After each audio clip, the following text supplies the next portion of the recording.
Buying a new car can be one of the trickiest and possibly most frustrating tasks you'll ever carry out. With so many cars on the market, the process can seem a little overwhelming. Besides buying a house, a car will be the biggest investment that you ever make, so it's crucial to get all those little details spot on, and that's what we'll be finding out today. One of the first things you need to consider when you're actually buying a car is, what do you actually need it for? To answer that question for us, this is Scott. What kind of thing do you need to ask yourself? They need to consider what type of driving they're doing. Is it going to be business? Is it going to be a lot of commuting up and down the motorways? You're going to be picking the kids up from school. Even if it's just leisure, just driving around, just having a bit of fun. It's all things you need to really consider when buying a car. There's all sorts of questions that you need to ask yourself, but it can be quite an overwhelming process, can't it? Yeah, without a doubt. There's so many different ranges out there. You know, you've got crossovers for your bigger families, you've got prams, push chairs. You've then got your smaller crossovers, your small city cars, nipping around the city is exactly what they're for.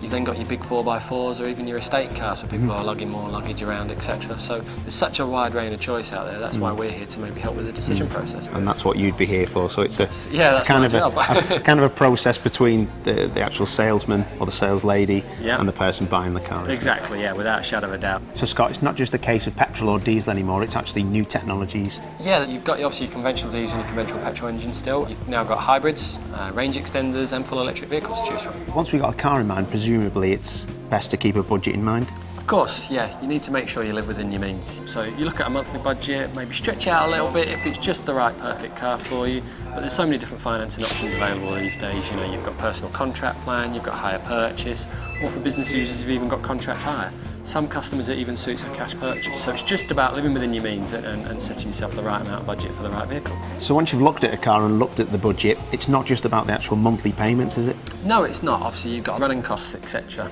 You know, MPGs.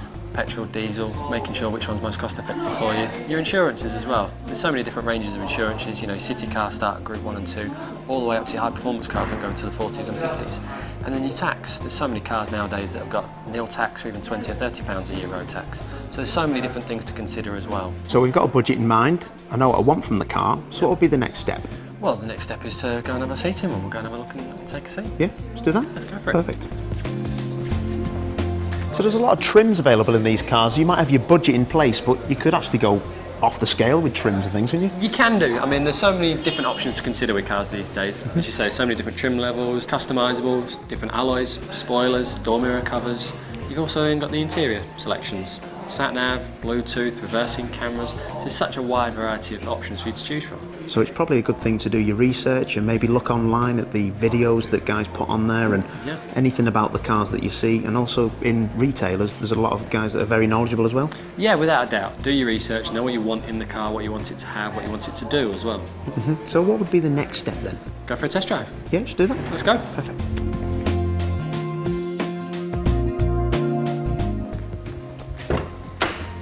Thank you. Cheers. All right.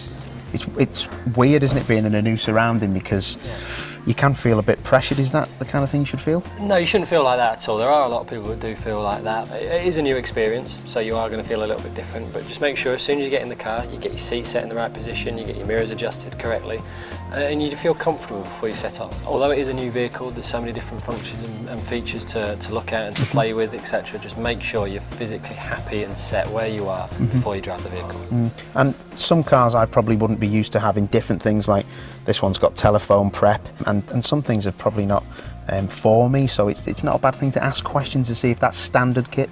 Exactly, always ask. If you see something in there and you think, oh, that looks a bit different, you know, ask, is it standard kit? As you say, the telephone preparation, that's an optional extra. Sometimes satellite navigation can be an optional extra as well. So you should always ask what you're going to be getting within your trim level, just to know what you can expect when you pick up your new car. All right, okay, cool. Well, I'm pretty happy with everything then, so to get this car started, it's not going to start on its own, so could you get me the keys, please? Yeah, sure, no problem. Brilliant.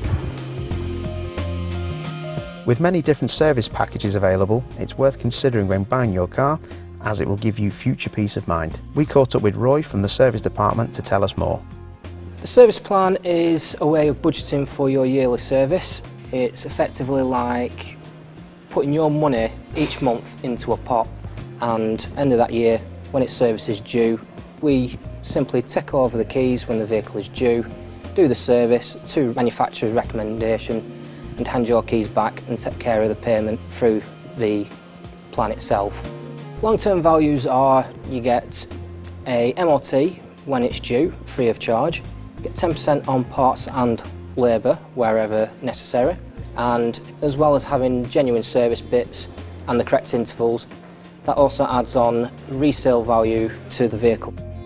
Payment works quite simple, a bit like setting up a direct debit with your gas, electric, as easy as that. Each month a small deposit will come out of your bank that we have no access to apart from when it's due its service. It's being used by Nissan Garage with the correct equipment. It gives the customer more peace of mind that the manufacturer is getting the right intervals done by the right technicians who are fully trained and the right parts with the vehicle. Before I go and scare Scott half to death with a few laps around Silverstone, make sure you buy yourself a nice new folder to put all your important documents in. If you want to come and see our cars down at Perry's, come and visit us in the retailership, or also you can visit us online.